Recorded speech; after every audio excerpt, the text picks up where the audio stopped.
Hello, in this video I will show you the location of the fuse for the Glovebox lamp on the Citroen C4 MK2.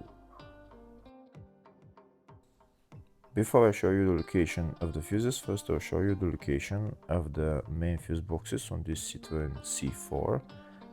There is two fuse boxes here in the engine bay compartment.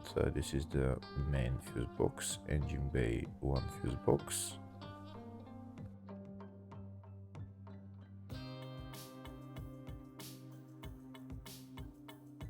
There is another fuse box here in the engine bay area. It's just above the battery. It's right there.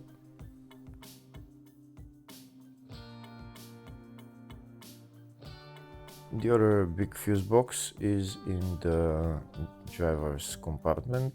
It's here in the fascia. It's behind this plastic panel. You pull it down and there is the fascia fuse box in there.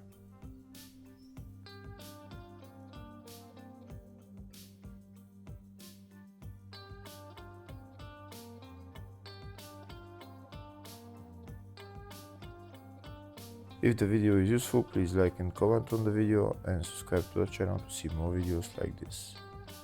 In the description of the video I have links to tools that I recommend for doing jobs like this. Next I'll show you a diagram of all the fuse boxes on this Citroen C4. I've already shown you the main fuse boxes and the smaller fuse boxes are around them. Next we will show you the location of the fuse for the Glovebox lamp on this Citroen C4. The fuse is located in the fascia 1 fuse box and the fuse there is F16. Hopefully the video was helpful. Please like and comment on the video and subscribe to the channel. Thank you.